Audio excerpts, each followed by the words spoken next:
Salve, salve concurseiro! Professor Heitor Ferreira, iniciando com você, meu caro aluno, mais um super evento do nosso Alfolia.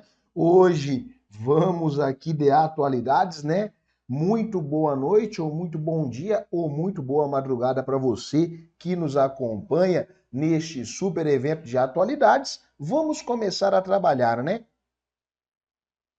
Mas antes, já deixa ali o seu estado, a sua cidade, que você está nos acompanhando nessa madrugada. Já deixa aqui o seu like para fortalecer o nosso evento e vamos juntos aí aproveitar ao máximo esse carnaval, né? Porque aqui é o bloquinho dos que deitam, mas não dormem, né? Vamos buscar essa vaga. Então vem aqui comigo. Para a gente começar os trabalhos, primeiro, já segue o professor lá no Instagram, o arroba pergunta pro Heitor, tá? Já segue o professor lá para fortalecer a minha rede social e pegar as principais atualizações, desde conteúdos até mesmo as nossas aulas. E hoje, no nosso bloco do Deita Mais Não Dorme, nós iremos falar tudo e mais um pouco sobre a violência. Professor, a violência onde? Meu aluno, a violência no Brasil, tá? A violência no Brasil. Ah, professor, mas por que a escolha do tema? Se é carnaval, é felicidade. Meu aluno, porque a violência no Brasil tem uma raiz histórica. A violência no Brasil, ela vem se perpetuando e a violência no Brasil é aquele chamado tema circular, né? Nós temos muitas fontes de notícias informando sobre a violência, mas hoje, em especial, eu vou trabalhar com duas fontes analíticas que vocês muitas vezes já viram dados, já fizeram a leitura, mas nunca pararam para compreender o que estas fontes representam. Hoje nós vamos falar tudo, desde o processo metodológico de apuração de dados até a estrutura final do Anuário Brasileiro de Segurança Pública e do Atlas da Violência. Ah, então quer dizer, professor, que nós vamos ficar nesta espiral olhando para o Brasil? Sim. E, a posterior, eu também irei fazer um paralelo da violência na concepção global. Ancorado no que, professor? Ó, quando eu falo da violência em escala global, eu vou fazer uso de informações disponibilizadas e referenciadas por quem? Pela ONU, a Organização das Nações Unidas. Ah, então, professor, hoje, nessa madrugada, né, nós vamos trabalhar temas de grande relevância e grande ímpeto? Sim. E agora, sem mais delongas, vem aqui, bora começar a trabalhar de fato. Professor, o que nós temos aí para iniciar os nossos trabalhos? Violência no Brasil e seus reflexos sociais. Professor, tá, quais reflexos sociais? Primeiro reflexo social da violência no Brasil, o chamado aumento da insegurança. Este é o primeiro ponto. Meu aluno, olha aqui para mim.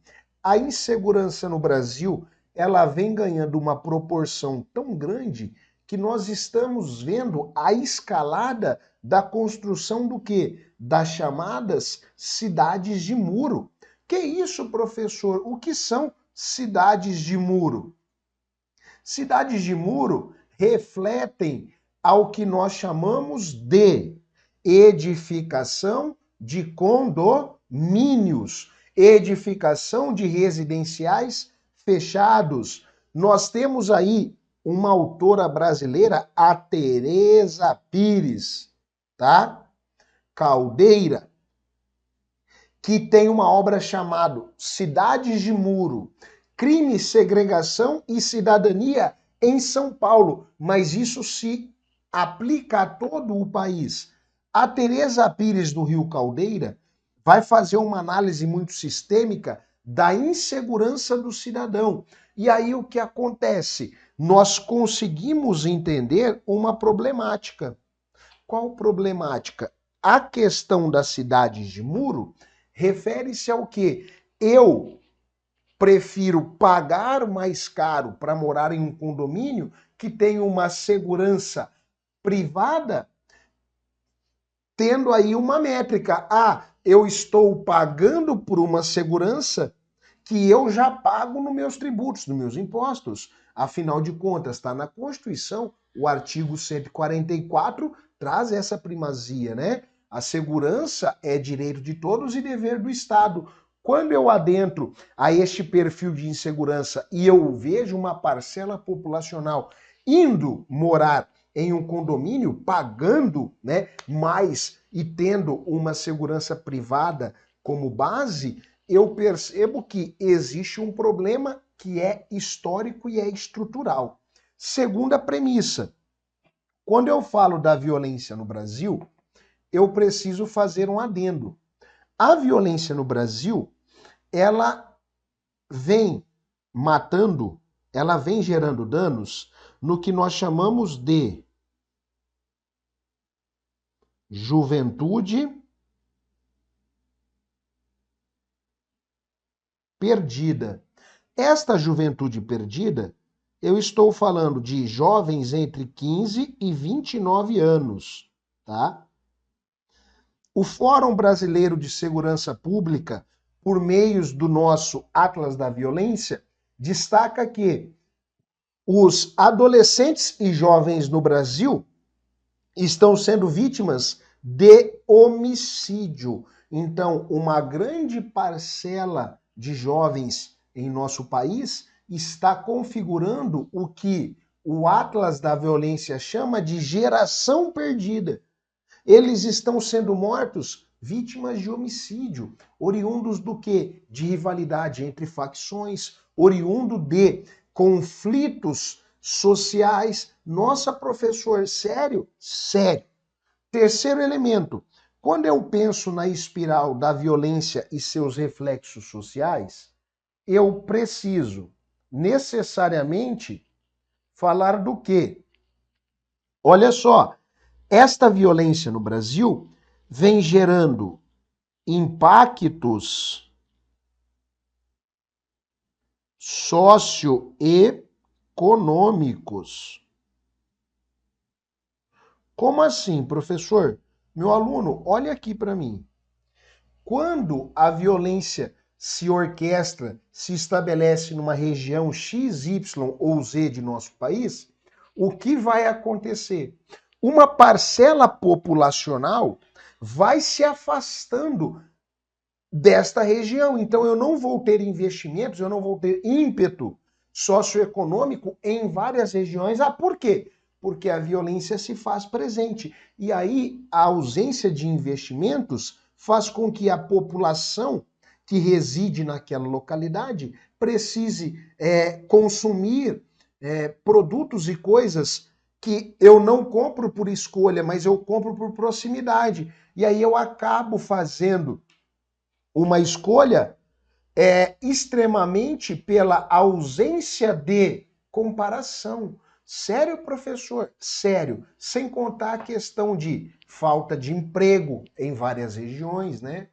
Ah, então tudo bem, professor. Ainda na espiral da violência e seus reflexos, nós costumamos dizer que a violência no Brasil gera danos na comunidade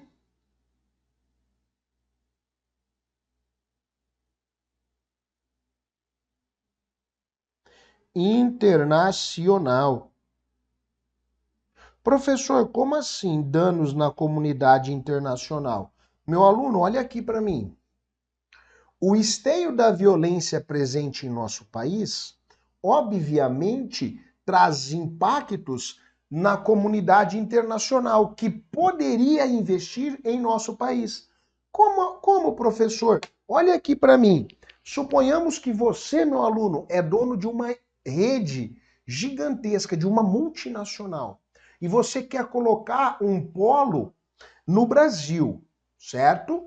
Quando você vai estabelecer um polo de uma empresa ou um ponto comercial de uma grande rede, eu tenho a pesquisa geoeconômica, tá? Eu tenho a pesquisa populacional e eu tenho que analisar os dados referentes à violência e à estrutura daquela região. Quando uma grande empresa pega os dados referentes à violência em nosso país, ela não vai estabelecer a sua sede numa região que constantemente sofre grandes atos de violência. Tem ali o crime organizado orquestrando ações. Não, ela vai querer uma região mais pacífica, uma região mais atraente aos olhos de investidores e que ela não venha a ter danos econômicos ou de ausência de público por medo. Nossa, não havia pensado nisso. Tem que pensar. Então, este cenário de insegurança e de violência traz muitos problemas para a nossa sociedade. E por último, mas não menos importante, a violência no Brasil refere-se a uma situação muito pertinente. Qual situação, professor? A violência no Brasil, nós costumamos dizer que ela tem cor. Como assim, professor? A violência no Brasil demonstra a persistência do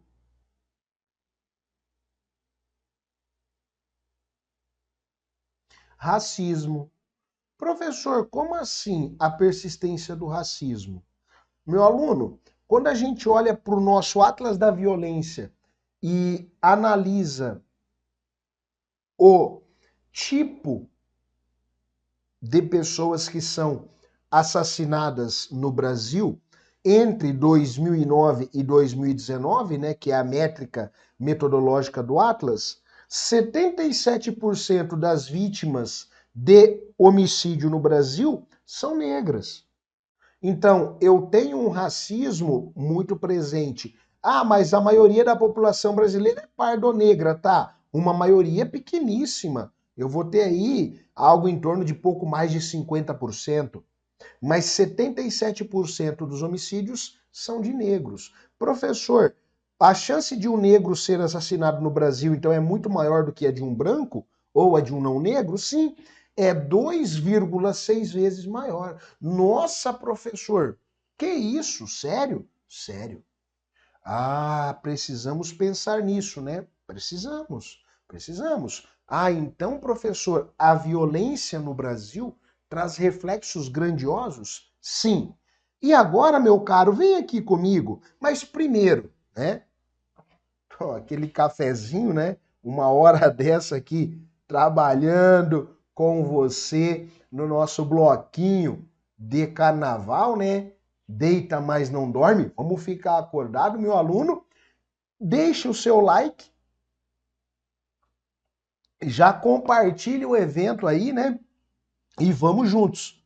Olha só, professor, o que nós temos aqui? Opa. Aqui você percebeu que eu tenho dois recortes, o Atlas da Violência e o Anuário Brasileiro de Segurança Pública. Eu quero debater com você aqui a chamada questão metodológica. Que isso, professor? Questão metodológica. Meu aluno, eu preciso entender como funciona a avaliação e a criação de dados. É isso? Sim.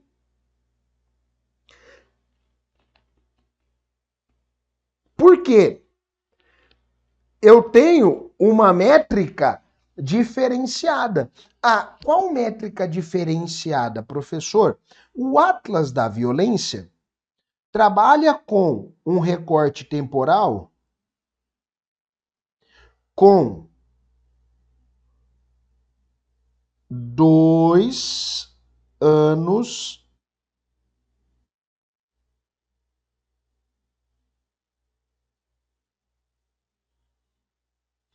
a menos. Que isso, professor? 2 anos a menos. Só para você entender o processo, tá? O Atlas da Violência que nós estamos usando como base é o mais atualizado, é o de 2021. Este Atlas vai coletar informações até 2019. E a sua métrica analítica comparativa estabelece aí entre 2009 e 2019. Basicamente, é essa metodologia.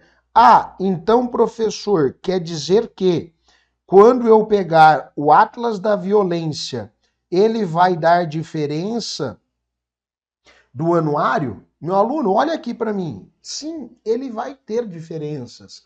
Mas por quê, professor? Porque o Anuário Brasileiro de Segurança Pública trabalha com um outro recorte.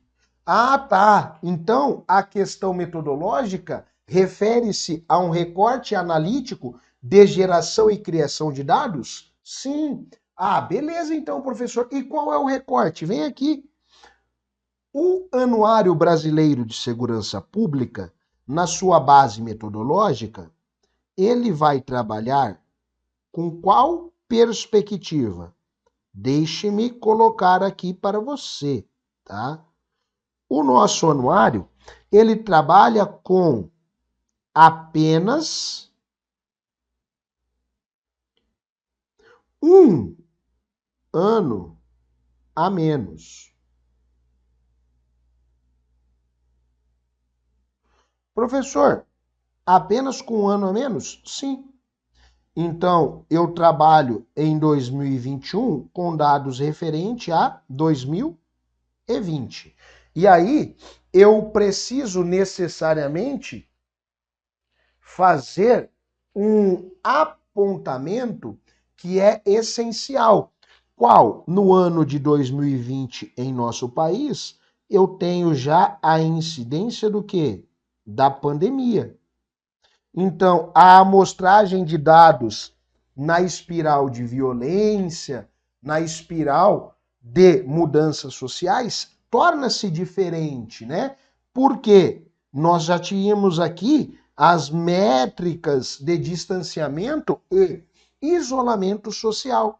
Então, meu aluno, perceba o seguinte: existe uma diferença lógica na apuração de dados. Então, quando você for estudar e analisar dados de violência em nosso país, lembre-se sempre que eu tenho dois grandes recursos que são financiados e organizados pela mesma instituição, tá? Quem vai organizar isso? O Fórum Brasileiro de Segurança Pública.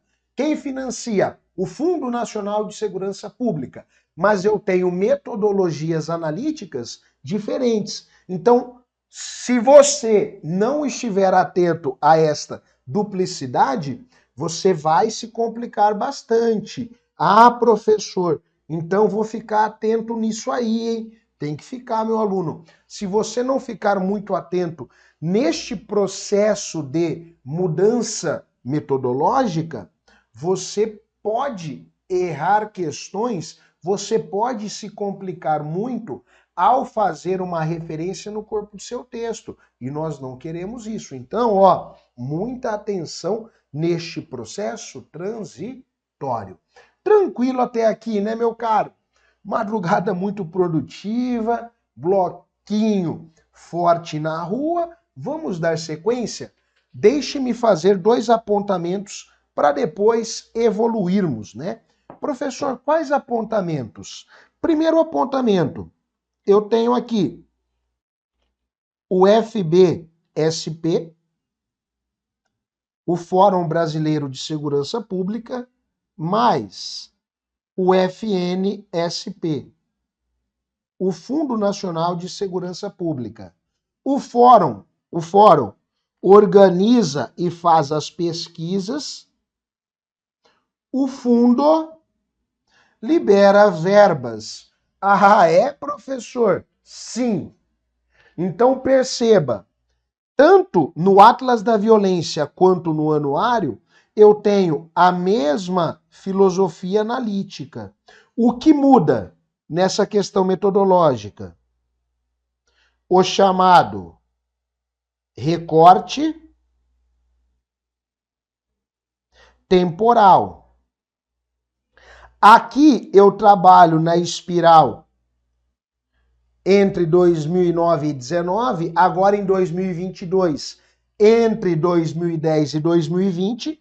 Aqui eu trabalho com dados de 2020, comparados em especial ao ano de 2019. Então, o recorte temporal é diferente. Aqui ele é mais alongado, aqui ele é mais curto. Tranquilo isso? Professor, por que é que você está falando disso neste nosso bloco de carnaval? Porque hoje é o dia D para você evoluir nas atualidades. Muitas vezes vocês pegam dados, olham, pensam, refletem e tal, mas não compreendem a origem de fato destes dados. Agora não. Eu estou demonstrando qual é a base metodológica, qual é a estrutura, para que você possa, acima de tudo, evoluir no seu processo analítico e não ficar tão dependente de quem? Da gente enquanto professor. Tranquilinho, sem novidade? Agora vem aqui, vamos trabalhar mais um pouquinho. O like, né? E vai deixando ali os seus comentários. Daqui a pouquinho eu dou uma atenção a vocês. Vamos nessa. Dando sequência, o que eu quero refletir com você, meu aluno? Preste muita atenção. Quando eu olho a espiral da violência em nosso país, eu preciso fazer uma grande reflexão. Professor, qual reflexão? A violência no Brasil, ela possui um caráter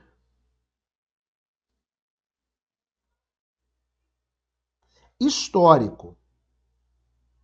Em especial, no que tange a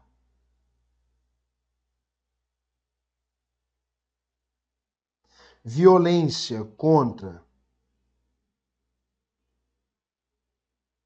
mulher, a violência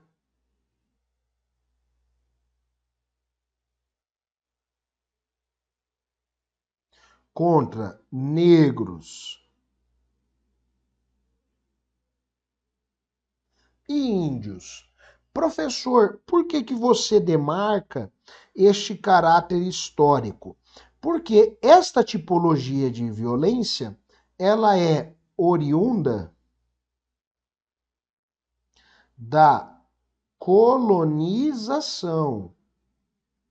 E aí lembrem-se, na colonização do Brasil, eu tenho a premissa do patriarcalismo, que gera a violência de gênero, ferindo as mulheres, e o eurocentrismo. Professor, o que seria essa premissa do eurocentrismo? Meu aluno, entenda o seguinte: o eurocentrismo coloca o homem branco, o europeu, como centro. Ah, então, professor, quer dizer que a violência no Brasil tem essas características bem marcantes? Sim, tem estas características bem marcantes. E aí, dentro desta espiral, o que eu quero que você entenda? Que alguns fatores corroboram para tais atos. Professor, quais fatores? Por exemplo, esta visão histórica, né, faz com que muitas pessoas sofram violências e a gente crie uma ideia que a maioria nem sabe o que é. Mas eu tenho no Brasil a edificação de um racismo estrutural.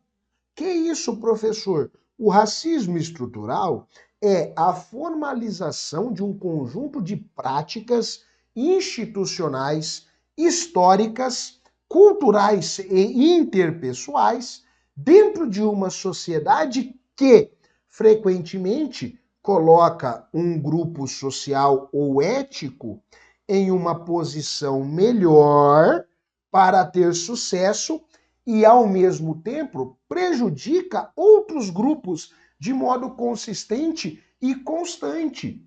Quando eu olho a questão da desigualdade de gênero em nosso país, mulheres ocupando cargos de chefia, um número muito pequeno, mulheres ocupando um cargo de destaque na política, um número muito pequeno. A diferença salarial entre homens e mulheres, ok? A ocupação de grandes cargos por negros no Brasil, um número muito pequeno. Nossa, professor, eu tenho esta eminência? Tenho. E parece que é algo que foi formalizado, né? É só você pegar, eu gosto de fazer uma comparação simples e que todos possam enxergar. Reflita um pouquinho. Quantos professores negros você teve ao longo da sua formação escolar? Faz essa reflexão. Vai pensando, quantos você teve?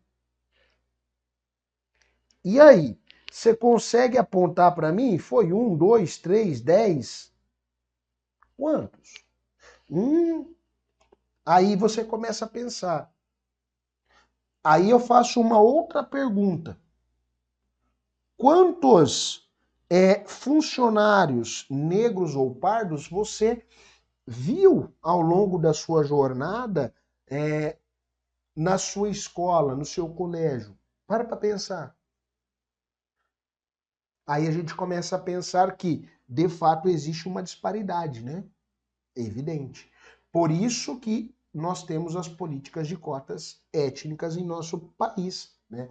Que agora estão cada vez mais associadas ao perfil socioeconômico, né? Então eu não vou ficar preso apenas à questão étnica, mas também à questão econômica. Mas isso não é a nossa pauta para agora. Então, volta aqui comigo.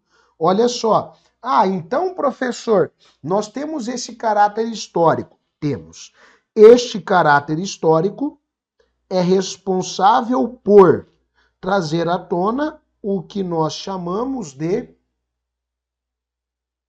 racismo estrutural, que é uma forma de racismo que, de certa maneira, acabou sendo institucionalizado, né?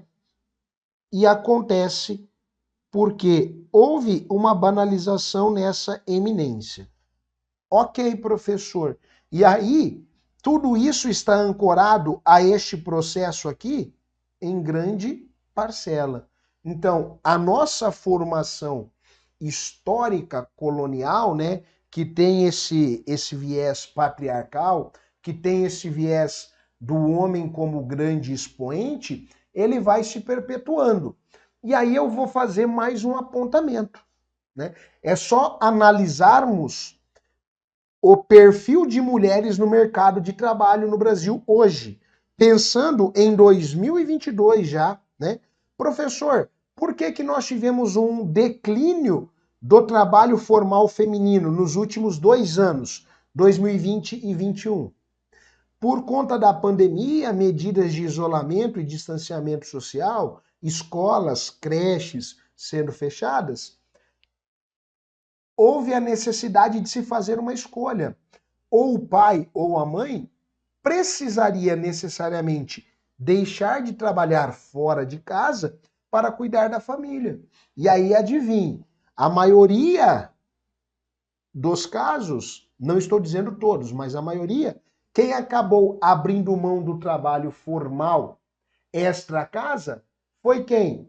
As mulheres. E aí o homem continua o seu trabalho fora, né? O homem com a sua eminência, né, de grande progenitor familiar, aí as mulheres foram perdendo espaço. E aí, em contrapartida, a gente viu o crescimento da violência doméstica, né? Pela questão do distanciamento social também, né? As mulheres passando a ter uma dependência maior do marido. Novamente, os dados referentes ao trabalho feminino no Brasil, em 2020/21, nós retrocedemos à década de 90.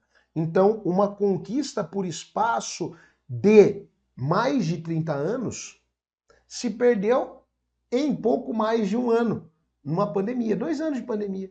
Nossa, professor, sério? Sério. Mas aí a gente começa a perceber, né, essa questão aqui.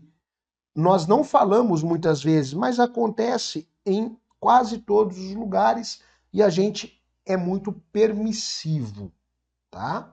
A permissibilidade nossa complica as coisas. Tranquilo? Agora voltando, vem aqui para trabalharmos alguns dados com vocês. Professor, o que nós temos aqui?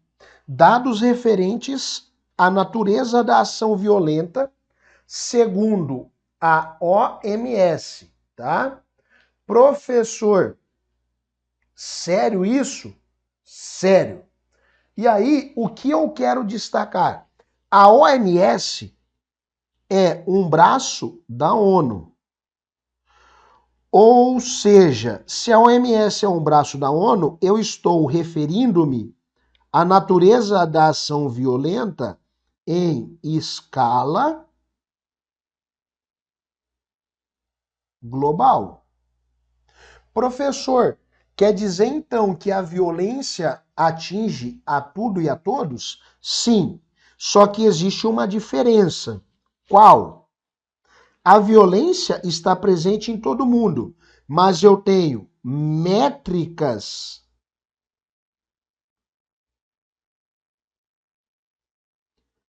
diferentes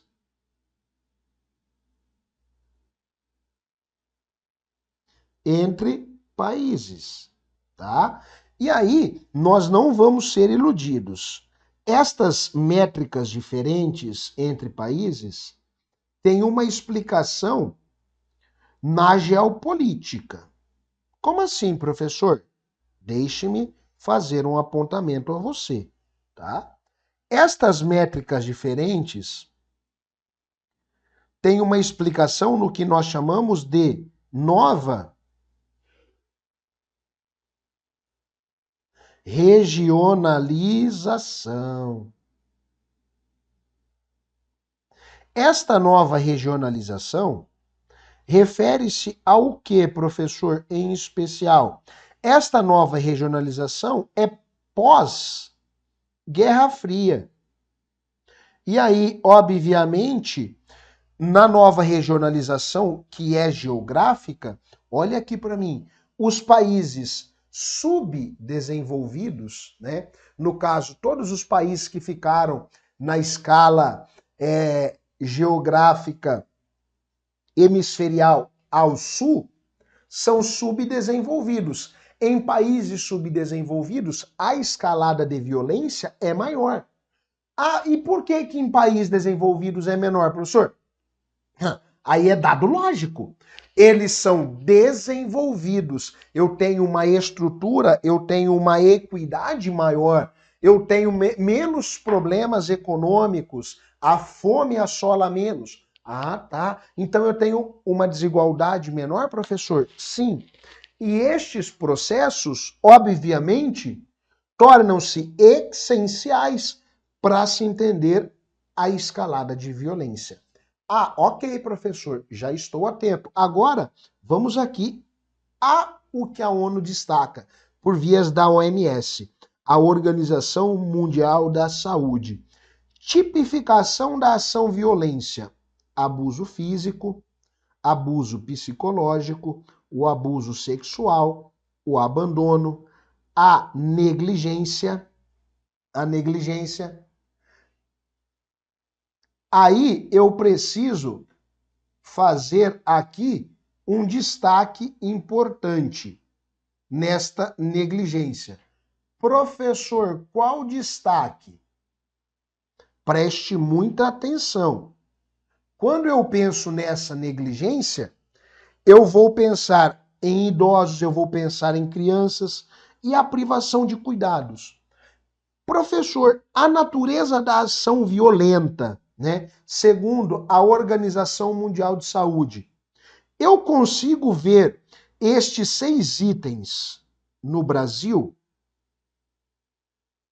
E aí, meu caro? Eu consigo ver o abuso físico no Brasil? Olha aqui para mim. O abuso físico no Brasil acontece em ampla escala, né? Em especial contra aqueles membros pertencentes ao Estatuto da Criança e Adolescente, ao ECA, e também aos grupos membros do chamado Estatuto do Idoso. Eita, professor, tem mais algum lugar? Tem.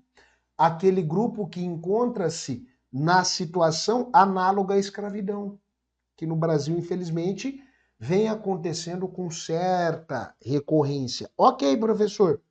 E o abuso psicológico? O abuso psicológico é uma das premissas da chamada violência doméstica. Ah, então também encontra-se presente no Brasil? Infelizmente, sim. Ok, professor. Aí vem. O abuso sexual. Meu aluno, eu quero que você olhe para mim para eu fazer um destaque. O Brasil vem vivenciando uma escalada da violência sexual contra menores. Dados do Ministério da Mulher, da Família e dos Direitos Humanos, o MMFDH, Ministério da Mulher, da Família e Direitos Humanos. 1/4 das mulheres brasileiras acima de 16 anos já relataram algum tipo de violência. E a grande maioria dessas violências são sexuais. Nossa, professor, sério? Sério. Um dado triste? Triste, mas que está presente em nosso país. Vem. Aí eu tenho o abandono, né? Infelizmente, no Brasil, o abandono de incapaz é muito comum. E agora, com a pandemia, nós começamos a vivenciar, né, um abandono à população senil, o abandono de idosos, né? Idosos subnutridos, idosos com problemas psicológicos, idosos que não recebem nenhuma ligação dos familiares há tempos. Nossa, professor, e aí o que acontece? Faz-se necessário o Estado intervir para tentar trazer a dignidade da pessoa humana àquele idoso ou aquela criança. Então pense nisso. Aí vem a negligência. Professor, a negligência é uma problemática séria de nosso país? É uma problemática seríssima. Mas é seríssima por quê, professor? Porque o Brasil vem passando por grandes problemas em tempos de pandemia, né? Como, por exemplo, a fome, a insegurança alimentar e muitos relatos de violência familiar. Então, a negligência torna-se um ponto de muito risco. E para a gente fechar essa espiral, a privação de cuidados. Aqui, dentro de nosso país, acontece em especial com a população senil. Mas, porém, contudo, todavia, entretanto, não quer dizer que não aconteça com outros membros, né? Nós vimos há pouco tempo, né, um garoto que estava sendo acorrentado a um barril, aquele barril de ferro, né, pelado, no sol ali, num barraquinho, sendo alimentado como animal. Nenhum animal pode ter um tratamento desse. E eu tinha um ser humano nessa espiral, aqui em nosso país. Nossa, professor, que complexo, é muito complexo. E agora vem aqui para a gente fazer algumas reflexões. Olha só, dados estatísticos para vocês. Anuário Brasileiro de Segurança Pública. Sempre que você pensar em Anuário Brasileiro de Segurança Pública, o que você vai lembrar agora, base metodológica, 2020. Ah, ok, professor. Maravilha. O que eu quero refletir com você dentro dessa espiral é o seguinte. Quando a gente olha esses dados,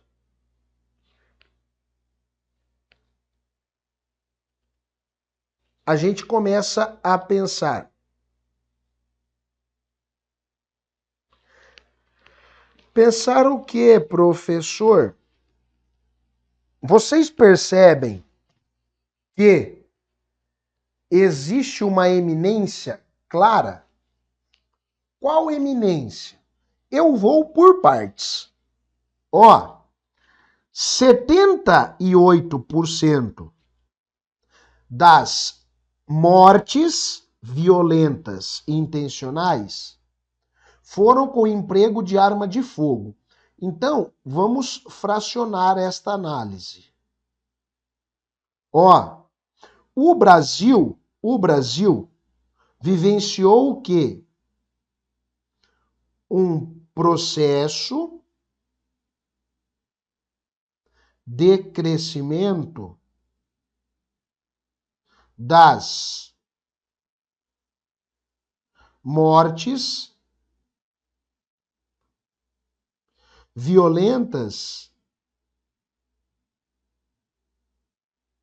intencionais, as chamadas MVI. Esse processo de crescimento, obviamente, não foi muito grande, tá? Não foi muito grande. Só que eu estou falando da métrica de 2020. E em 2020, nós tivemos o quê? A incidência da pandemia entre os meses de março e o restante do ano, tá? Então, o crescimento aqui ficou em 4%. Ó, tá aqui, setinha acima. Professor, tá, ok. Dentro desta espiral, o que eu quero trazer de destaque a você? As mortes violentas intencionais, na grande maioria dos casos, ocorreu com o uso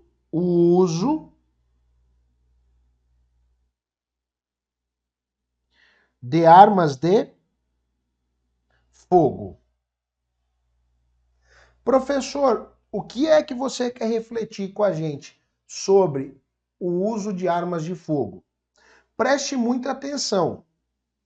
Preste muita atenção. O uso de armas de fogo entrou numa espiral de crescimento no último anuário. Mas entrou numa espiral de crescimento grande com força.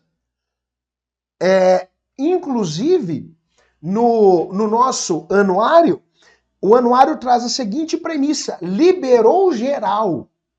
Que isso, professor? Não. Olha só, o anuário no que tange a armas de fogo fez a seguinte análise. As novas armas de fogo que entraram em nosso país em 2020 representam um crescimento de 97,1%. Que isso, professor? Sério? Sério. Vem aqui, eu vou lhe dar esse dado. A entrada de armas de fogo em nosso país, segundo o nosso anuário, teve um crescimento de 97,1%. Setinha acima.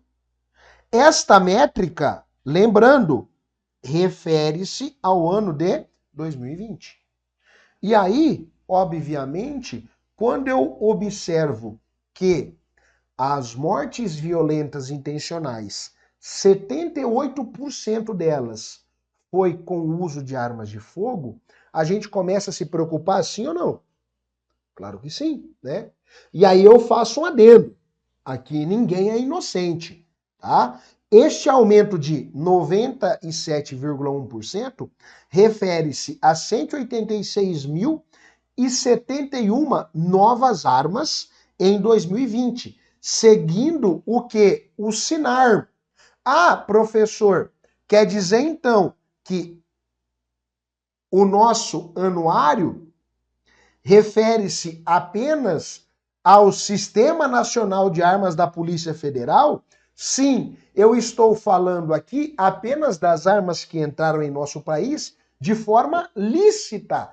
A ilicitude na entrada de armas é algo inimaginável. Nossa, professor, então é algo para se preocupar? É algo para se preocupar. Tá bom, professor, ok. O que mais? Eu sempre gosto de fazer uma análise precisa. Qual análise? Vem aqui. Quando eu pego estes dados, quando eu pego esta estrutura, eu necessariamente preciso compreender que existe os estados com maior índice e os estados com menores índices. Professor, qual foi a maior taxa de mortes violentas intencionais do Brasil? Ceará. Para cada 100 mil habitantes, eu tenho 45,2 de óbitos. Segundo, Bahia. Terceiro, Sergipe. Quarto, Amapá. Ah, e os estados com menores taxas? Aí nós temos que destacar. Eu tenho São Paulo, eu tenho Santa Catarina, eu tenho Minas Gerais e eu tenho o DF. Professor, qual destaque você quer fazer? Dos 4 estados, né, que estão com menores índices, três deles são do eixo sul-sudeste.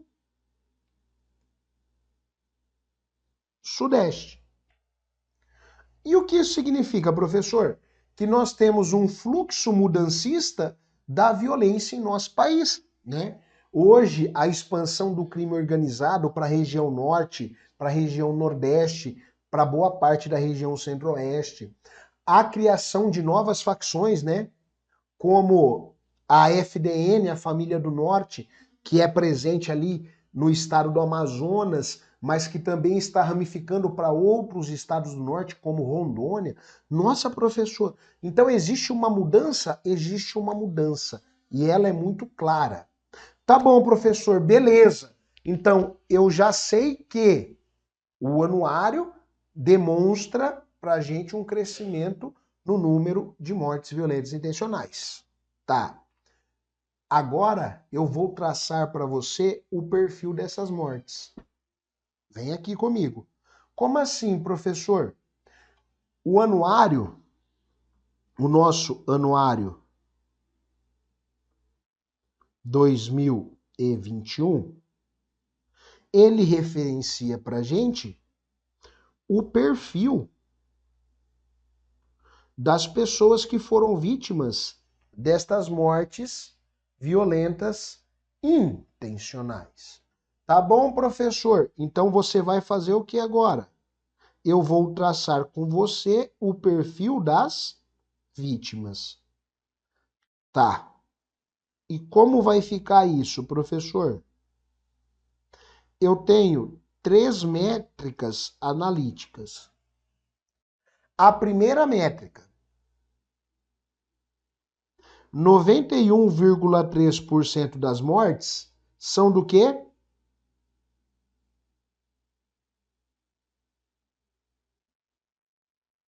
são de homens. Então, estas vítimas que estão sendo afetadas pelas mortes violentas intencionais, a grande maioria é do sexo masculino. Ok, professor? Tem mais alguma coisa? Tem. 76,2% são negros. Que isso, professor? Então, as mortes violentas intencionais têm uma etnia, têm uma cor de pele? Tem. São negros. Ah, então isso acaba sendo um pouco mais preocupante, né, professor? Com toda a certeza. Isso vai deixando este perfil cada vez mais complexo. Opa, ok, professor. E eu preciso destacar que 54,3% são o quê? São jovens. E aí eu preciso fazer um adendo. Qual adendo, professor? Os jovens no Brasil estabelecem qual métrica? Vem aqui comigo. Quando eu falo de jovens no Brasil, eu estou falando da população entre 15 e 29 anos. E aí a gente faz uma mescla do anuário brasileiro, né, com o nosso Atlas da Violência. Ah, é? Claro. Eu preciso entender este processo. E o Atlas da Violência explica isso com a termologia. Qual? A chamada juventude perdida. E aí, meu caro, eu quero que você olhe para mim. Esta juventude perdida está sendo vítima do quê? De conflitos entre facções, entre grupos. Esta juventude perdida, infelizmente, está tendo a sua vida ceifada por conflitos. Não acredito. Pode acreditar. Eu tenho que entender que estes problemas são extremamente sérios. Tá, ok, professor. Tem mais alguma informação que você queira destacar para a gente nessa espiral? Sempre tem. Então vem aqui comigo. Fazendo uma mescla entre o nosso Atlas da Violência e o anuário, o que eu quero apresentar a você uma característica. Professor, qual característica? Vem aqui. Segundo o Atlas da Violência, tá? Aqui no Anuário da Violência eu já sei que a maioria das mortes violentas intencionais são de negros, tá? O Atlas da Violência vai destacar a chamada desigualdade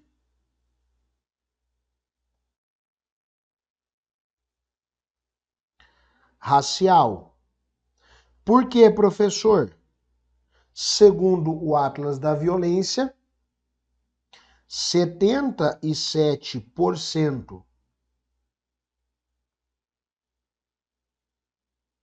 das vítimas de homicídio no Brasil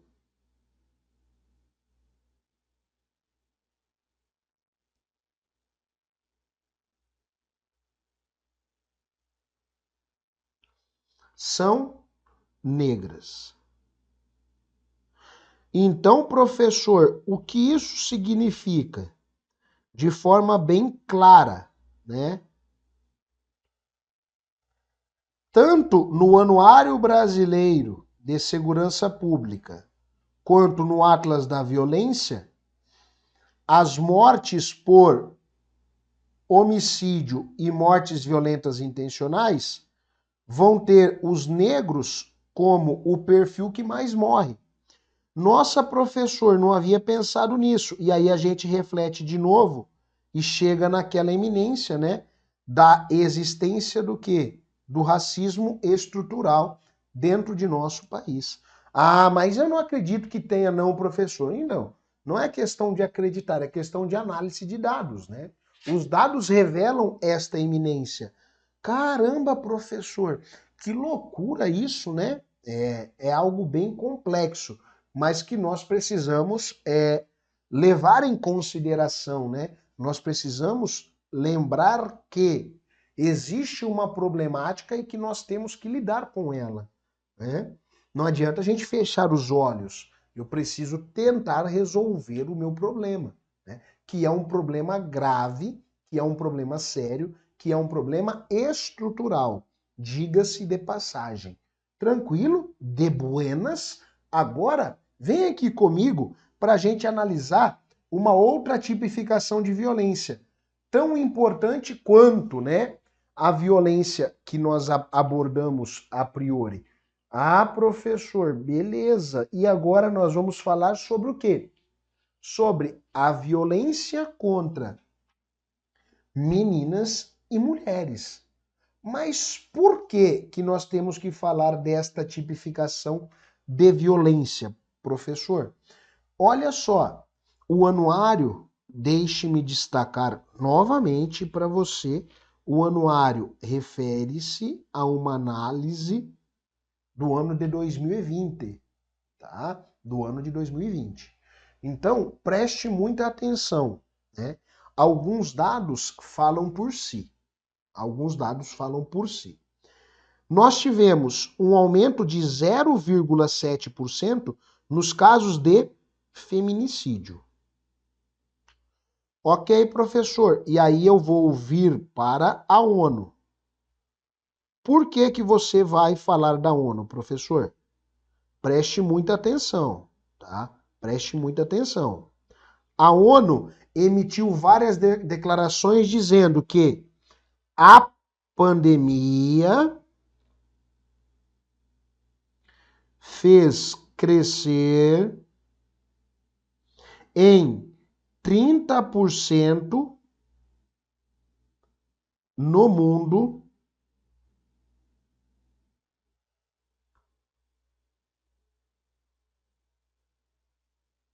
a violência doméstica.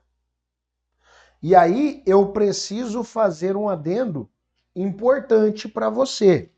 Qual adendo, professor?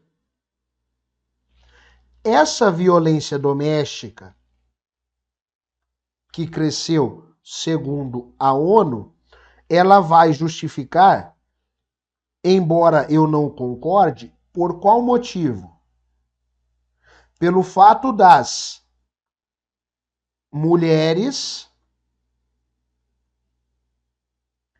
estarem teoricamente presas com seus agressores. Como assim, professor? As mulheres ficaram presas, né, devido ao distanciamento, ao isolamento, com seus companheiros, né? E aí, estes companheiros começaram a cometer violências que aqui nós chamamos de feminicídio. Professor, você está brincando? Não.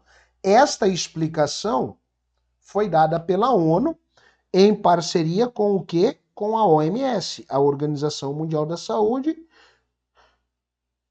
Faz sentido essa explicação, professor? Se nós formos analisar friamente, faz sentido, né? A escalada da violência contra as mulheres no ano de 2020 impetra-se a eminência do quê? Do período pandêmico do nosso país, em que homens e mulheres acabaram ficando em casa por mais tempo, e aí começou-se uma violência. Tá, mas professor, isso aí não é justificativa? E eu concordo, né? Eu concordo. Isso não é justificativa. Mas, porém, contudo, todavia, entretanto, nós precisamos entender que as coisas pioraram, né, devido à pandemia. Por isso que o Brasil lançou a campanha Sinal Vermelho, né? A mulher vai para uma farmácia, vai para algum lugar, aí ela faz um X vermelho na mão, ela demonstra para denunciar ali uma violência doméstica que esteja acontecendo. Nós evoluímos no que tange a condição de atendimento, né? A mulher liga para algum veículo de denúncia como 190 ou Disque 100, e aí ela faz o pedido de uma pizza, né? E aí eles conseguem saber que ela está sendo vítima de violência. Ah, então nós fomos evoluindo nessa espiral? Fomos, mas obviamente a gente acaba não conseguindo evoluir estruturalmente, né, na mesma consistência, mas faz parte do processo, seguimos, né? Então, vem aqui comigo. Professor, o que mais que eu preciso levar em consideração aqui, tá? As vítimas de feminicídio em nosso país. Tem um perfil, né?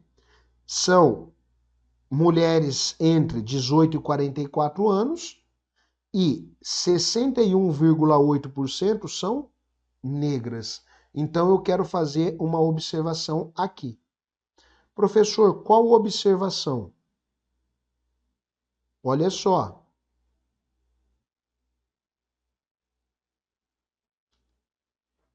A maioria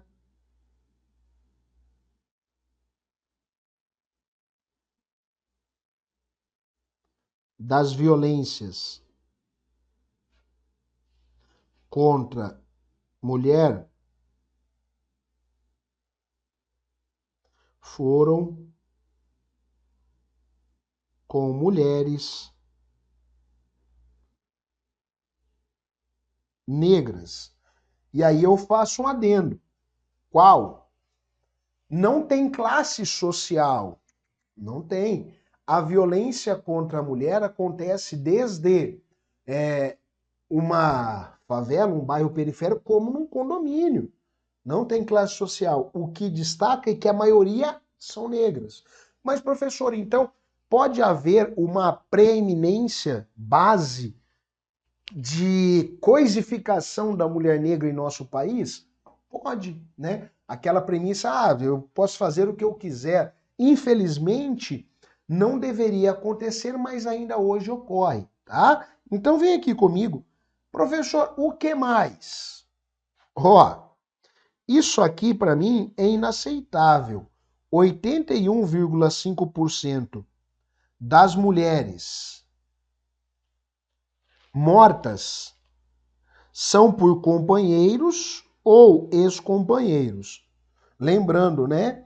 O Brasil já tem uma legislação especial, a Lei Maria da Penha, que deveria coibir e acabar com este processo, tá? Mas a gente sabe muito bem que é muito lento esse processo. E 8,3% por outros parentes. Então, esta violência contra meninas e mulheres vem permeando o anseio familiar. E aí um destaque. 55,1% dos casos fazem uso do quê?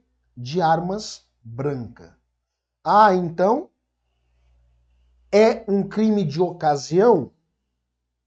Sim, né? Eu resolvo fazer ali a atuação. Porque eu não estou satisfeito.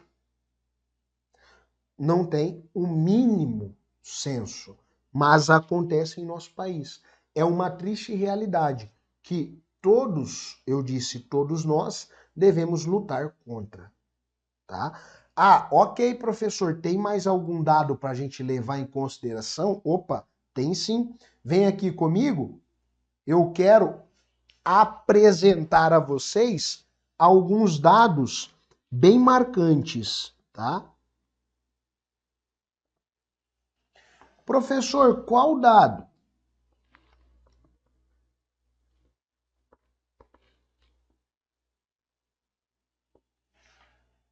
Eu quero trazer aqui dados referentes a denúncias. Então, perceba, professor, estes dados referentes a denúncias, você está falando do quê? Eu estou falando do anuário, tá? Continuamos na espiral do nosso anuário. Ah, ok, professor. Então, beleza. Continuamos no anuário. Sim. No que tange a denúncias, nós temos a seguinte eminência.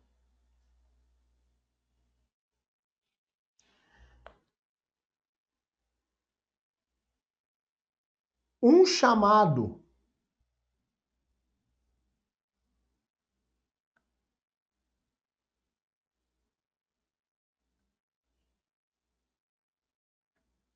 por minuto em 2020. Estas denúncias, tá? Referentes ao quê? A violência doméstica. Ah, ok, professor. Um chamado por minuto? Sim. Primeira característica. Tá. O que mais, professor? Na espiral de dados, ligações para o 190.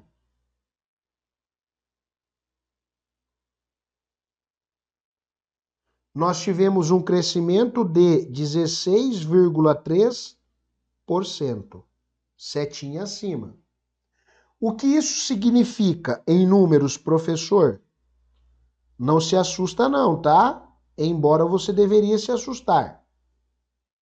Nós tivemos 694.131 denúncias. Isso tudo no ano de 2020. Aqui estou falando de ligações a 190. Ok, professor? Tem mais algum dado para a gente fechar essa espiral? Tem.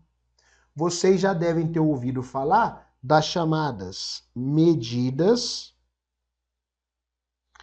protetivas de urgência. É quando a mulher orquestra uma denúncia e esta medida ela é concedida pelo TJ, ou melhor, pelos TJs. Ok, professor? No ano de 2020, ainda? Sim, no ano de 2020. Olha só, nós tivemos no ano de 2020 o seguinte número: 294.440 medidas protetivas. Não é possível, professor, tudo isso? Tudo isso. Ah, então o ano de 2020 foi decadente, né? Isso mostra um crescimento de 3,6% em comparação a 2019. Caramba, professor, então quer dizer que as denúncias e os processos para tentar diminuir a violência contra meninas e mulheres, para tentar diminuir o feminicídio em nosso país, aconteceu em ampla escala? Aconteceu em ampla escala. E aí a grande questão é: eu tenho legislações, eu tenho lei, eu tenho todo um quadro que deveria beneficiar para conseguirmos diminuir, mas nós não conseguimos. Por qual motivo? Nós não podemos fechar os olhos para a pandemia.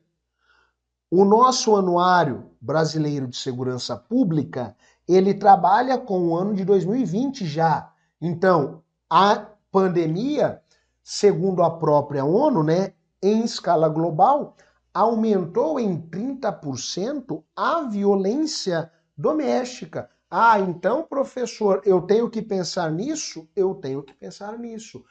Não foi um problema tão somente do Brasil, é um problema global. Mas é um problema global que também afeta muito o nosso país.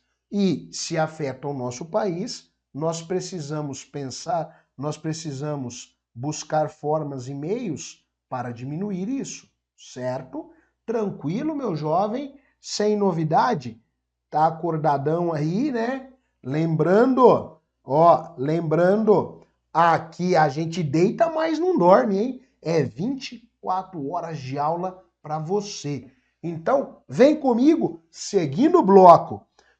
Próximo eixo, ainda sobre a violência em nosso país, agora sobre uma minoria que a gente, por vezes, né, fecha os olhos, né, não acompanha, não se preocupa, uma grande parcela populacional não esquenta muito a cabeça com isso.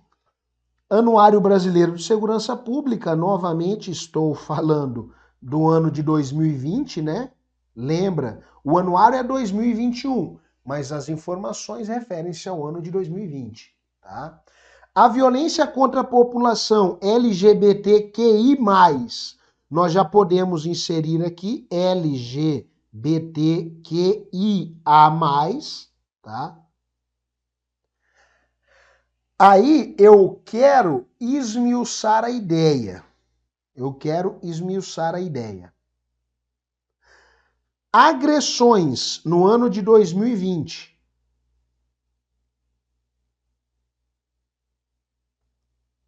Subiram 20,9%, comparado a 2019. Então nós tivemos 1.169 agressões. Ok, professor? Homicídios, professor, um aumento de 24,7%. Mesma métrica, comparado a 2020, comparando a 2019. Foram 121 assassinatos. Professor, o que isso significa? De forma bem direta e consistente, que a violência, mesmo na pandemia, foi alarmante. E aí eu quero fazer um apontamento. Qual o apontamento?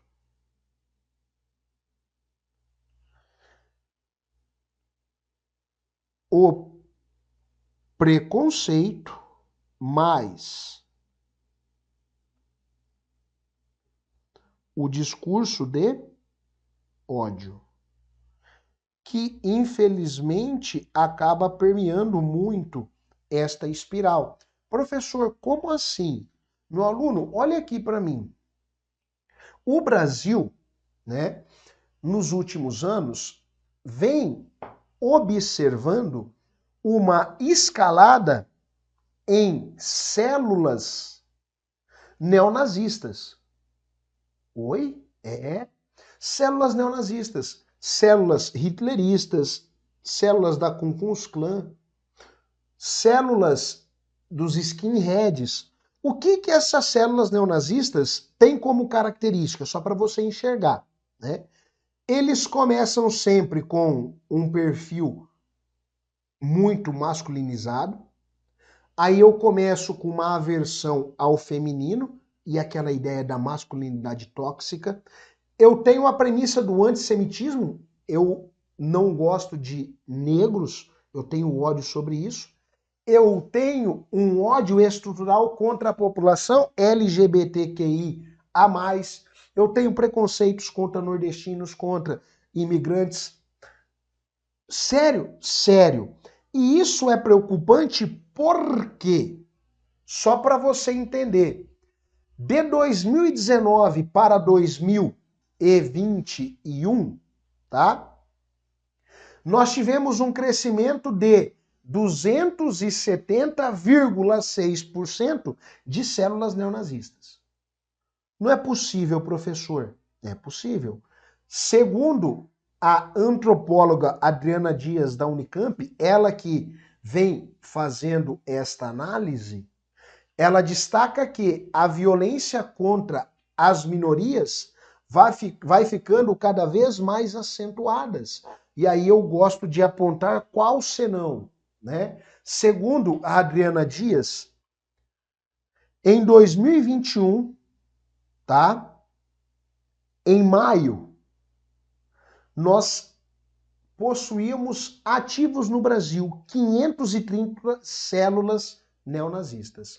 Ou seja, são 530 grupos que são extremistas, que compartilham o ódio, que compactuam de violência contra minorias. E aí, quando eu vejo este crescimento da violência contra a população LGBTQIA+, obviamente as células neonazistas impetram alguns danos a esta população.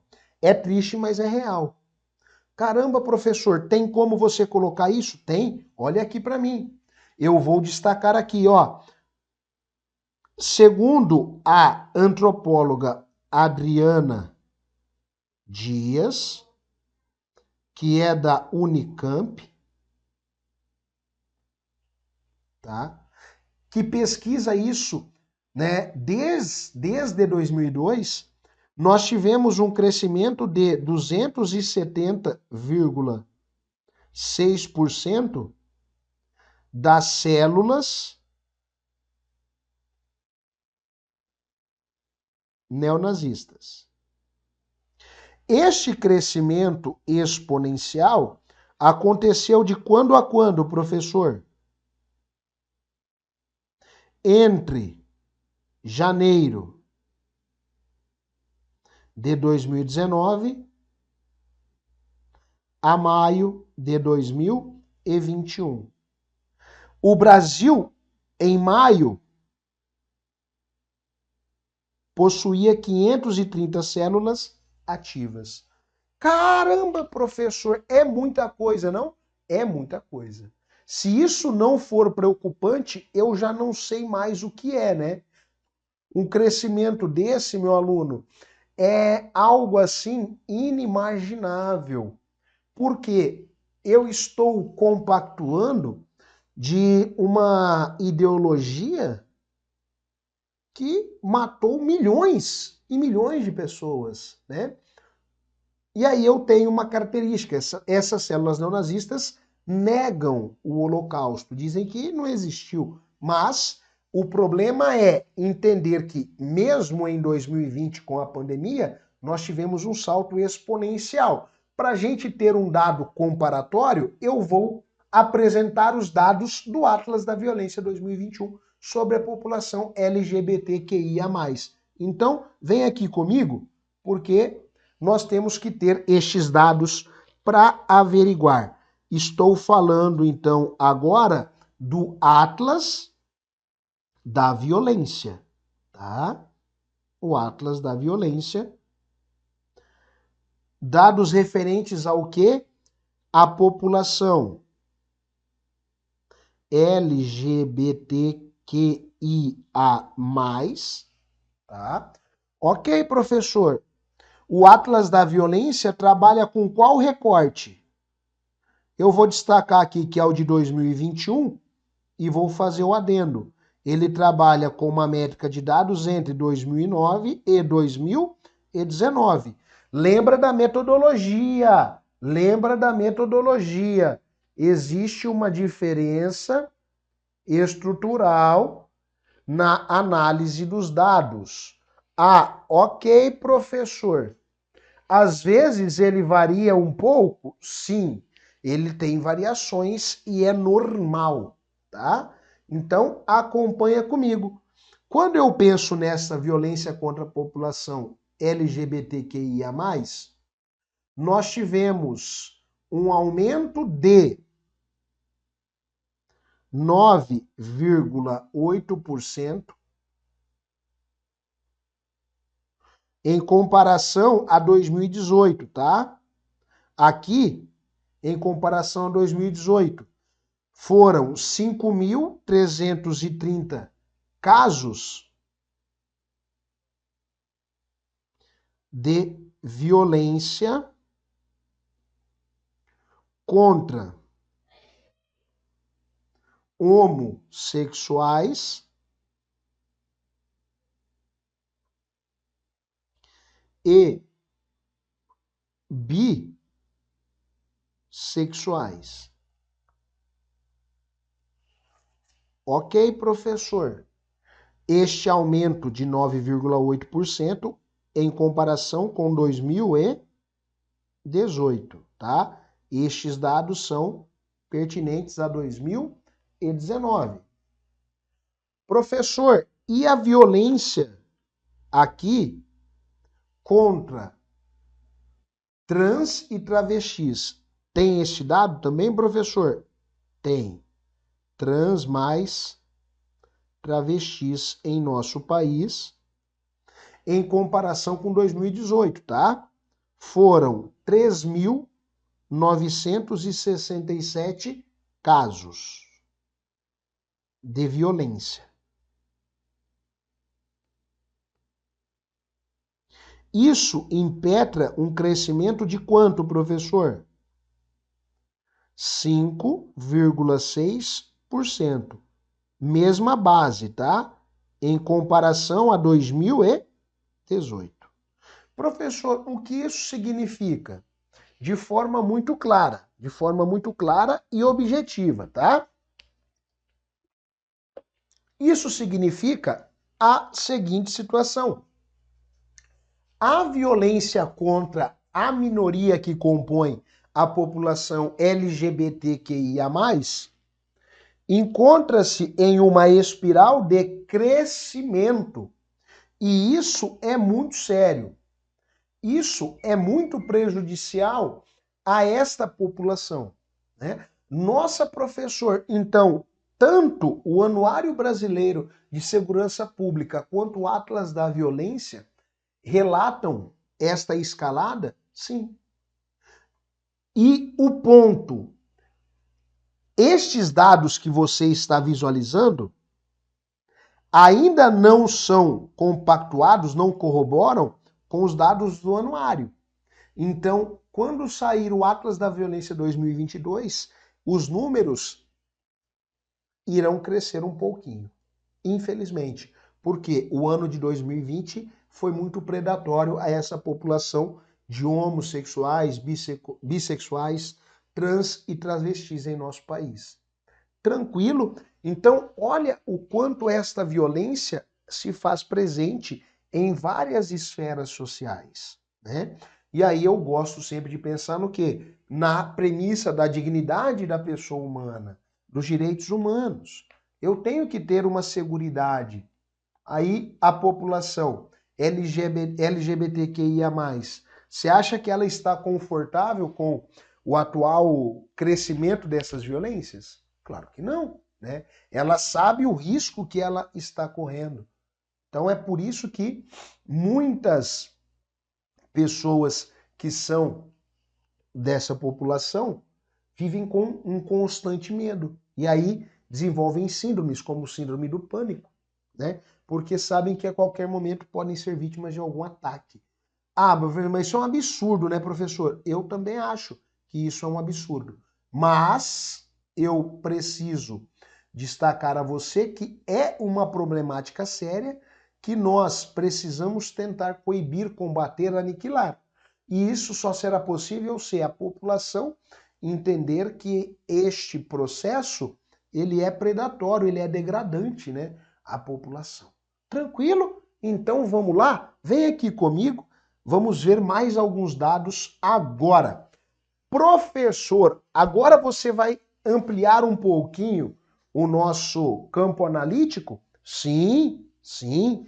eu quero falar um pouquinho sobre esta populaçãozinha aqui. Aquela população presente no Estatuto da Criança e Adolescente. A violência contra crianças em nosso país. Professor, tem muito isso, professor? Ô, meu caro, é triste, mas tem muito. E nós precisamos analisar estes dados. Então vem aqui comigo. Na data em que comemora o Dia da Criança, 12/10, aqui estou referindo-me a 2021, tá? O Ministério da Mulher, da Família e Direitos Humanos divulgou que o Brasil alcançou a marca de 119,8 mil denúncias de violações de direitos da criança e adolescentes entre os meses de janeiro a setembro de 2021. Os números são do Disque 100.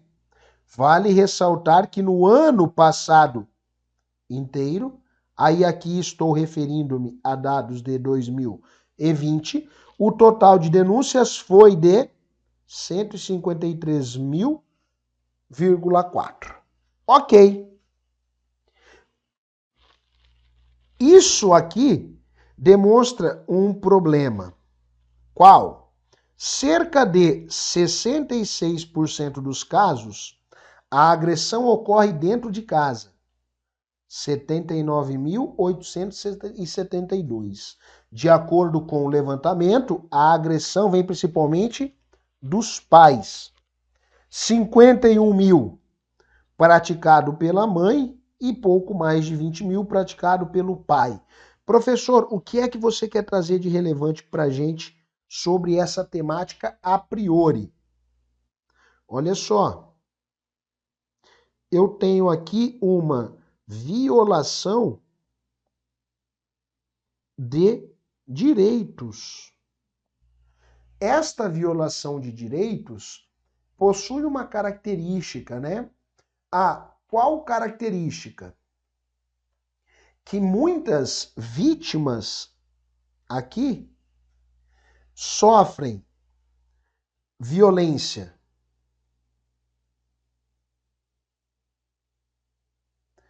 psicológica, sofrem a violência física e sofrem também a violência sexual. Com estes dados, fica evidente que o país encontra-se em uma espiral de crescimento. Ah, professor, ok. Os dados são de quem? Do MMFDH, o Ministério da Mulher, da Família e dos Direitos Humanos. Mas, professor, você disse que iria trabalhar em especial com dados do anuário e do fórum. Não vai ter dados do anuário e do fórum? Ô, meu aluno, óbvio que vai ter dados. Ah, então, professor, tem algum dado aí marcante para a gente? Tem. A violência contra crianças e adolescentes em nosso país. Nossa, professor, vamos entendê-los agora? Claro que sim. Então vem aqui comigo. Eu estou referindo-me aqui a dados pertinentes ao Anuário Brasileiro do que, meu jovem? Da Segurança Pública.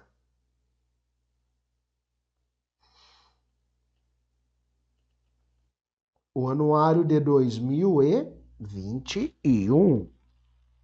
Certo? Professor, o que nós temos de dados? Bom, primeiro dado. Eu vou diferenciar a premissa de criança e adolescente. Então, olha só, de 0 a 11 anos, eu estou referindo-me a crianças assassinadas. Que isso, professor? Você está brincando? Não. Estou falando sério. Crianças assassinadas, segundo o nosso anuário, foram 267. Isso demonstra para a gente um crescimento de 1,9%. Setinha acima, em comparação a 2019. Tranquilo isso? Dessas 267 crianças que foram assassinadas, tá? Eu preciso fazer mais um adendo. Nós tivemos 170 entre, e isso é assustador, 0 e 4 anos. Qual é a chance de defesa de uma criancinha, de um bebê, de 0 a 4 anos, frente a uma agressão, meu aluno? É praticamente nula, é 0. Nossa, professor, mas isso é assustador, não é? É bastante. Ok, professor, e agora? Agora a gente vai entrar na esquadra dos adolescentes. Então vem aqui comigo, ainda no anuário, tá? Estamos no anuário. Professor, agora eu preciso destacar o que é aqui 0 a 11, né? Agora eu vou estabelecer os adolescentes de 12 a 19 anos. Professor, o que dos adolescentes que foram vítimas de MVI? Que isso, professor? As mortes violentas intencionais. Ok, professor, e qual é o número? Aqui a gente vai se assustar um pouquinho mais. Foram 5.855 mortes. Que isso, professor? É assustador. Um crescimento de 3,6% frente a 2019. Professor, então quer dizer que a população de crianças e adolescentes de nosso país encontram-se em risco? Encontram-se em risco. E, obviamente, este risco ele é eminente, né? Cresceu com relação à criança, cresceu com relação à adolescente. Caramba, professor. E agora, meu aluno? Agora eu tenho que lidar com este processo. Eu tenho que tentar mitigar este crescimento. Ah, mas como eu faço isso? Eis aqui a pergunta do milhão. Eu preciso de conscientização? Eu preciso do quê? Essa é a grande questão. Mas o que eu não posso é manter essa espiral de crescimento. Isso é inaceitável. Nós não podemos mais aceitar este processo. E por que que eu digo isso? Eu digo isso por um motivo muito óbvio. A violência vem se tornando um fator alarmante ao extremo na nossa comunidade, né? Ferindo crianças, ferindo mulheres, ferindo grupos de minoria, ferindo a todos, né? Ah, meu Deus. Então nós temos que lidar? Temos que lidar. Tranquilo? Vamos agora analisar alguns dados, algumas informações da OMS, certo? Então, vem aqui comigo. O que nós temos agora, professor, para analisar? Olha só, não sou eu que falo, quem fala é a OMS. A violência no Brasil é uma questão de saúde pública. Segundo a definição da Organização Mundial da Saúde, a violência é o uso intencional da força física ou poder real ou em ameaça contra si próprio, contra outra pessoa ou contra um grupo ou comunidade que possa resultar em ou tenha alta probabilidade de resultar em morte, lesão, dano psicológico, problemas de desenvolvimento ou privação. E aí a OMS vai tipificar isso para gente em 3 escalas. A violência autoinfligida, que é aquela praticada contra si mesmo, e aí a gente pode citar a automutilação e o suicídio como características. A violência interpessoal contra outra pessoa, que nós podemos citar o feminicídio e o abuso sexual infantil. A violência coletiva, caracterizada pela dominação social, territorial, política e econômica em nível macro. E a gente pode exemplificar com o quê? Com a atuação do crime organizado. Então, aqui eu tenho a característica, aqui eu tenho a exemplificação. E aqui eu tenho a tipificação. Sério, professor? Sério. Então, eu tenho esta estrutura que foi elaborada por quem? Pela Organização Mundial da Saúde, em parceria, obviamente, com quem? Com a ONU. Professor, quando a gente olha este processo, existe algum dado para a gente refletir sobre a deteriorização da saúde no Brasil, né? Para a gente fazer uma comparação? Claro que sim, né? Como que esta violência vai criar danos e vai trazer essa deteriorização da saúde em nosso país? Obviamente, quando a gente pega o índice de mortes violentas. Ah, como assim, professor? Vem aqui, deixe-me destacar para você. No Atlas da Violência,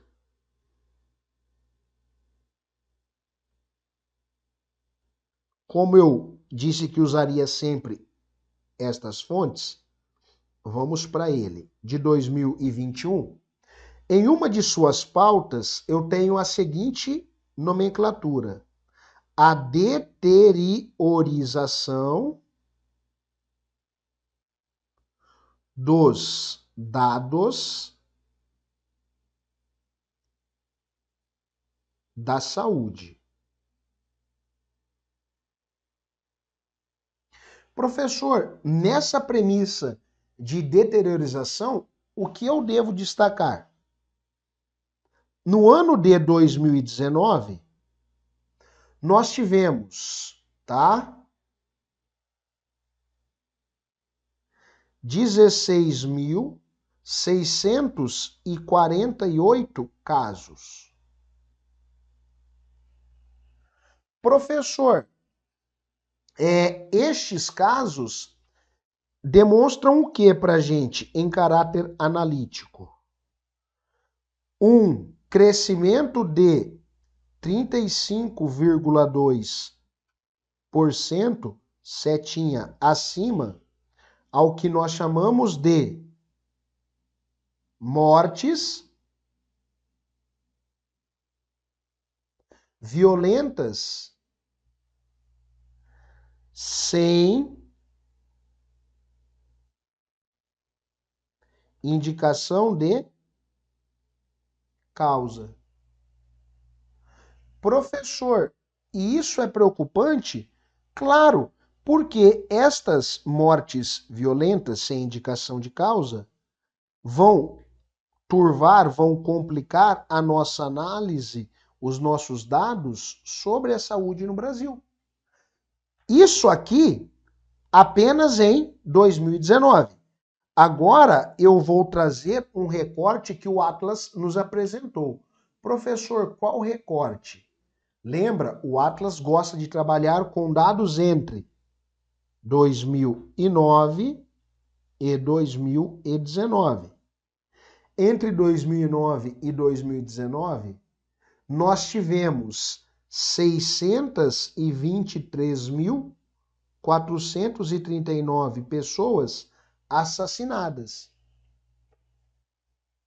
Eita, professor, sério? Sério, aqui, ó, assassinadas.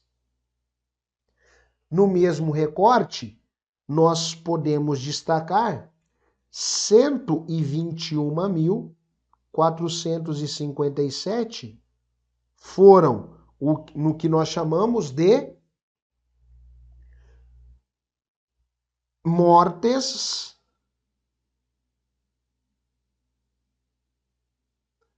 violentas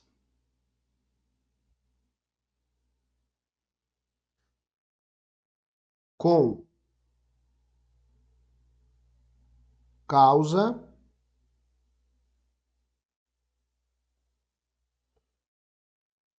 indeterminada.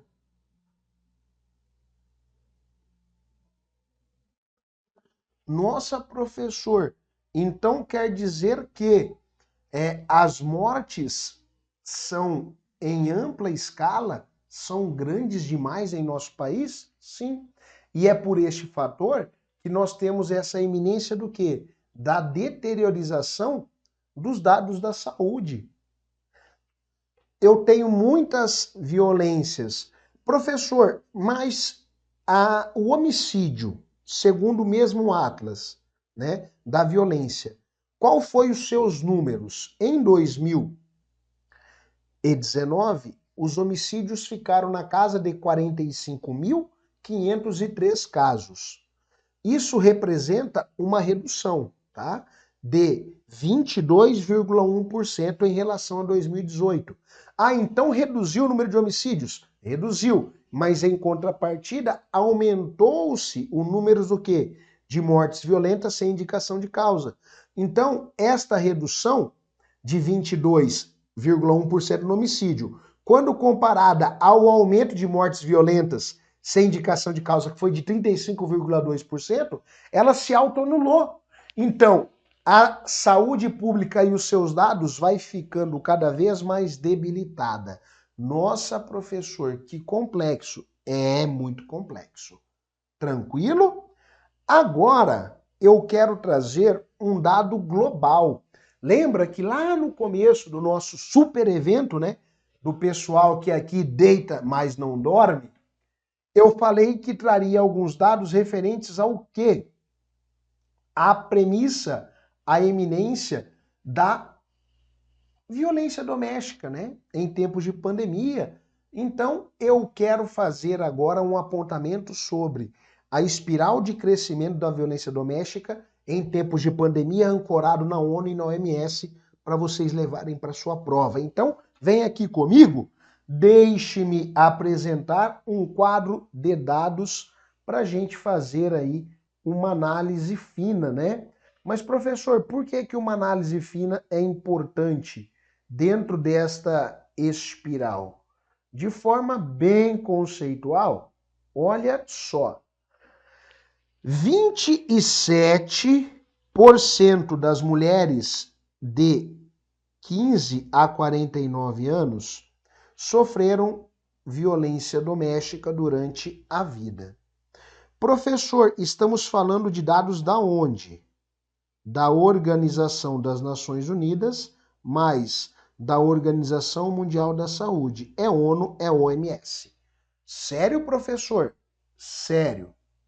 E aí, olha só. Dentro deste quadrante, o que eu preciso refletir, né? Globalmente, então você já percebe, ó, globalmente, estima-se que 27% das mulheres de 15 a 49 anos tenham passado por algum tipo de violência doméstica. Pelo menos uma vez na vida desde os 15 anos. Professor, este número ele é alarmante? Ele é muito alarmante. Por que eu digo isso? Porque ele demonstra uma violência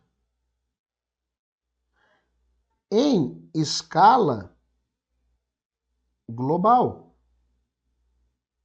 E esta violência aqui, ela deixa marcas no campo físico, no campo psicológico, ela deixa marcas extremamente fortes sobre a população. Tranquilo? Vem aqui, seguimos. Segundo dado, em 2018, até 492 milhões de mulheres de 15 a 49 anos sofreram violência de parceiros. Opa! 13%. Caramba, professor, então a violência de parceiros é preocupante? Sim ou não? Sim. Ah, tudo bem. Vamos lá. 24% das mulheres entre 15 e 19 anos já foram o quê? Violentadas pelos parceiros. Ah, professor, tá começando a ficar assustador isso aí, hein? É muito assustador. É assustador ao extremo. Aí vem a prevalência da violência entre parceiros recentes e atuais foi maior entre as faixas etárias de 15 a 19 anos e de 20 a 24 anos nos últimos 12 meses da pesquisa. Então, esta faixa um pouco mais jovem tem sofrido mais, tá? Olha só, deixe-me apontar. São mais atacadas.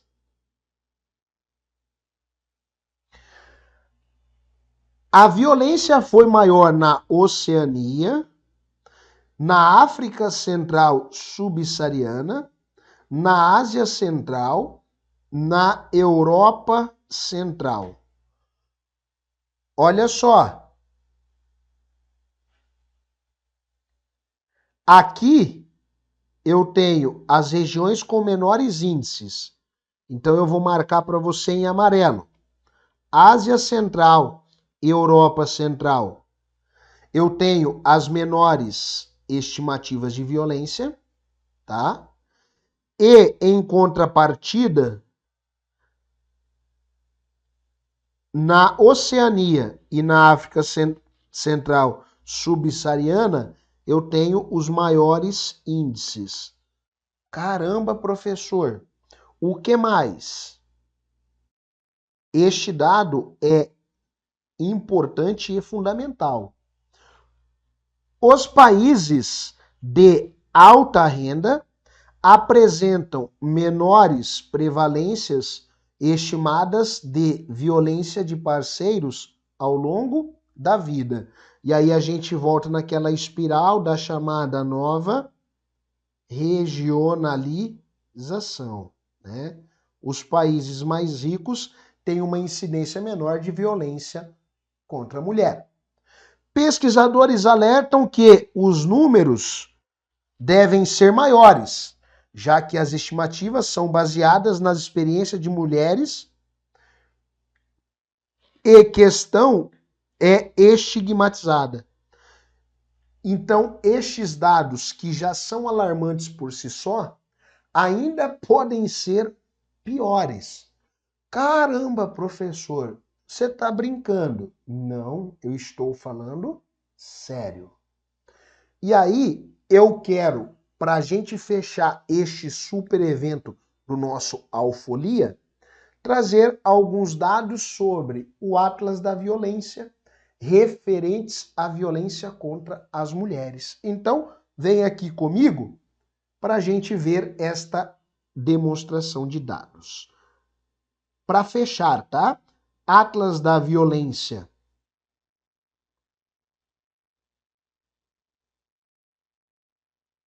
(2021), eu tenho a seguinte eminência, tá?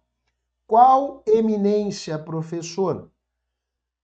Entre os anos de 2009 e 2019, o Brasil teve 50.056 assassinatos.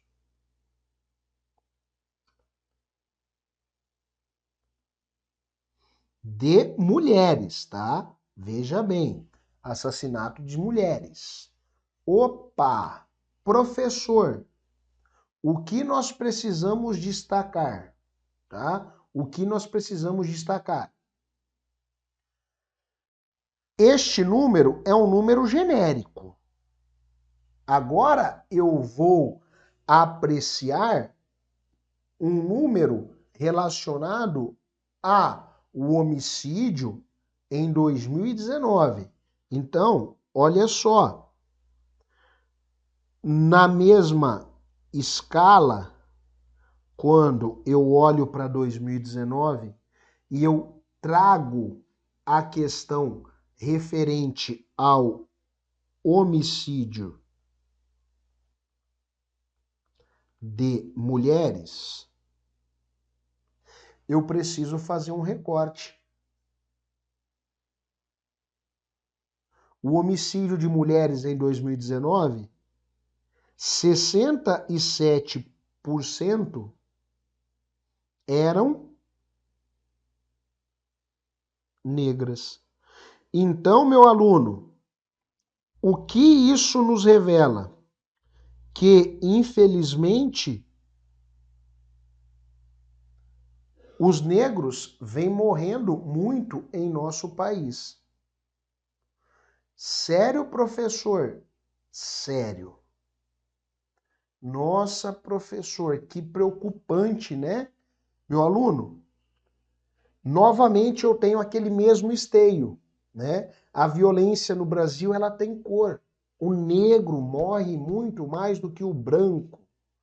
Caramba, professor. Sim, enquanto eu tenho um crescimento de 2% das mortes de mulheres negras, eu tenho uma redução de 26,9% de mulheres não negras mortas.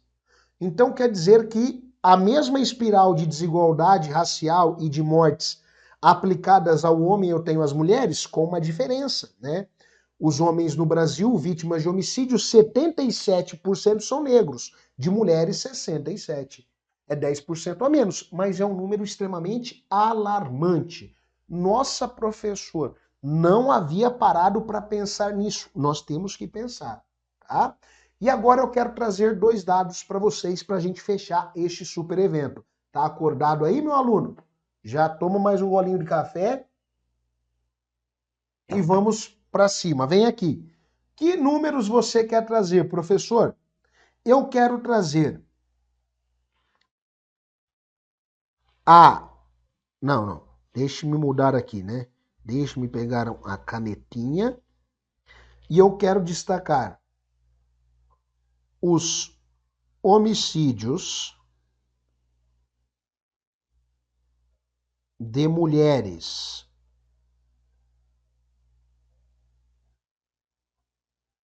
nas residências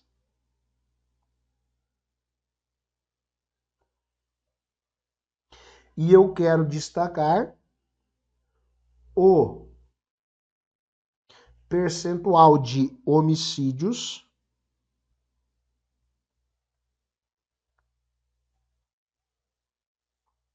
de mulheres fora da residência. Professor, e quais são os dados que nós temos no Atlas da Violência? Dentro da residência, houve um aumento de 6,1%, olhando para a espiral de 2019. Fora da residência, houve uma redução de 28,1%. Professor, por que é que você quis trazer estes dados para a gente? Para a gente perceber que o homicídio residencial vem crescendo, enquanto o homicídio fora da residência, segundo o Atlas, ele vem reduzindo. Mas, professor, por que isso? Porque isso nos revela uma situação. A violência contra a mulher, por vezes, acontece no seio familiar. Eita, professor! Então eu tenho ali uma problemática a lidar, que é a persistência, que é o aumento da violência doméstica. Nossa Senhora! Então são muitos dados analíticos? Sim. Aqui nós trouxemos uma esquadra de dados pertinentes à violência contra a mulher, contra crianças, à violência contra a população LGBTQIA+. Eu não consigo trazer todas. Por exemplo, a letalidade contra indígenas, né, que segundo o Atlas da Violência, tivemos um crescimento de 21,6%. Nossa, sério? Sério. Então, são muitos dados analíticos, mas lembrem-se, a premissa da violência é tema quente para suas provas. Quando você for analisar, lembre-se que eu tenho dois grandes recursos. O Anuário Brasileiro de Segurança Pública, que trabalha com a métrica até 2020, e eu tenho o Atlas da Violência, que trabalha com as métricas até 2019. Eu preciso olhar os dois, cruzar os dados, para formar uma opinião consistente. Tranquilo, meu caro? Espero ter lhe ajudado um pouquinho e eu aguardo você aí para os próximos eventos do Alfolia. Temos um encontro aí na terça-feira. Vamos juntos até a sua aprovação. Beleza, guerreiro? E como eu disse, né? Aqui a gente até deita, mas não dorme. 24 horas de aula para você aproveitar o seu carnaval com o melhor curso do nosso país. Um grande abraço, conte comigo sempre. Agora aquele momento print, né? Madrugadão. Printou? Marca lá o arroba pergunta pro Heitor, o arroba monitores online alfacom, o arroba alfaconcursos, para a gente repostar você estudando conosco nesta madrugada. Vamos juntos, guerreiro, porque a sua aprovação está cada dia mais próxima. Valeu!